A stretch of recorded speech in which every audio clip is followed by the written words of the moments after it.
Olá, graça e paz. Essa é a nossa 32ª semana na nossa jornada de leituras bíblicas. Continuamos lendo o livro dos Salmos. Nesta semana, do Salmo 105 ao 119. De novo, a maioria desses salmos é de louvor e adoração, há também clamor contra inimigos e há salmos didáticos também.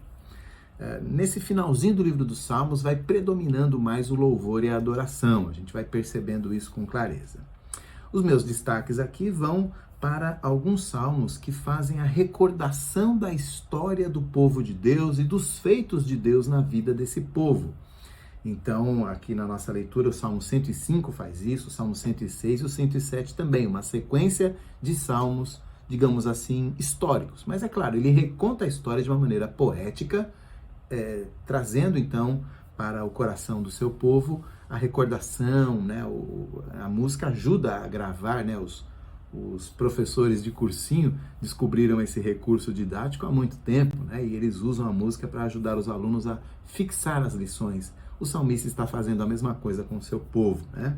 Há outros, viu? O Salmo 114, o 135, o 136, há vários salmos que fazem essa recapitulação da história, especialmente em relação à libertação do Egito, alguns em relação às vitórias de Davi, mas essa é uma tônica aí, uma linha de salmos muito clara que tem essa mesma temática, né? Um segundo destaque é o Salmo de número 110. Por que eu vou destacar este salmo? Primeiro porque ele é um salmo messiânico. Nós já falamos sobre os salmos messiânicos algumas semanas atrás, quando fizemos a primeira leitura dos salmos. Salmos messiânicos são aqueles que se referem a um rei, que geralmente é referido como sendo Davi ou sendo um filho de Davi, alguma coisa assim, mas que sempre as expressões que se referem àquele rei transcendem um rei comum, um rei humano, né? Então a gente fica percebendo que há uma expectativa de um rei que viria e que seria mais do que os outros reis foram. E isso foi gerando aquele anseio por um rei que era o Messias, prometido por Deus, da linhagem de Davi, e portanto ele vai se concretizar e se cumprir quando Jesus vier, o rei eterno, né? O rei divino. E este Salmo 110 é o salmo mais citado em todo o Novo Testamento, sempre com referência a Jesus, especialmente o versículo que diz: assenta-te à minha direita. Depois que Jesus morreu, ressuscitou e ascendeu aos céus, os discípulos todos começaram a perceber que Jesus, assunto aos céus, estava à direita de Deus como um co-regente, ou seja, alguém que regia junto ao Pai. Então, o Filho é regente junto ao Pai e, portanto, ele está assentado à direita de Deus. Nós vemos isso, inclusive, com algumas pequenas mudanças, né? Quando o diácono, a primeira testemunha, né? O primeiro mártir da igreja é morto, ele olha e vê Jesus em pé à direita da majestade das alturas, né? Então, nós vemos ali uma referência a esse salmo.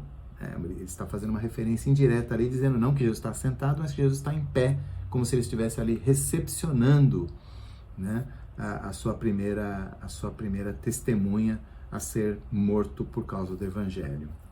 O Salmo 119 também tem que ser destacado, ele é muito conhecido nosso, é o maior salmo da Bíblia, e ele também é curioso porque ele tem um tema só de ponta a ponta, é um salmo de homenagem à lei de Deus, que às vezes ele fala a palavra de Deus, ele fala mandamento, às vezes ele fala juízos, às vezes ele fala testemunhos, e assim por diante. Ele vai trocando as palavras, os termos, mas ele está falando sempre da palavra de Deus.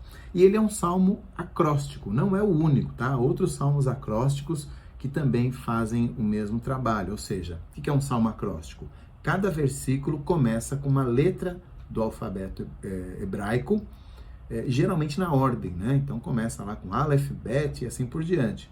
Então você tem o Salmo 9, o Salmo 10, o Salmo 25, o Salmo 34, o Salmo 37, o Salmo 111, o Salmo 112, o 119 que nós estamos lendo e também o 145. Todos eles têm essa ordem alfabética.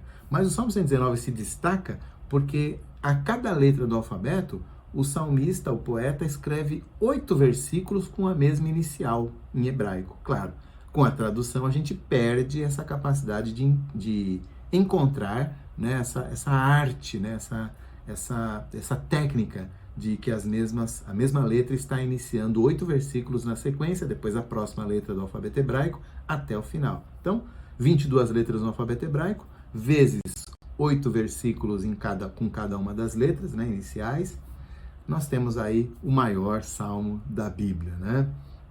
Tanto é que vamos ler apenas ele num dia da semana, na sexta-feira. Então, esse é um destaque. E, repetindo o destaque da semana passada, o Salmo 116, que foi musicado por João Alexandre. Amo o Senhor, porque Ele ouviu a minha voz. E, de fato, nós amamos o Senhor. Ele ouve a nossa voz, assim como Ele ouviu o pedido de socorro do salmista, assim como Ele ouviu as ações de graças do salmista, assim como Ele ouviu o louvor do salmista, Ele também nos ouve. E nós o louvamos mais ainda por isso, né? Ele é um Deus que ouve o seu povo. Eram esses os destaques desta semana. Boa leitura para vocês e que Deus os abençoe. Até mais!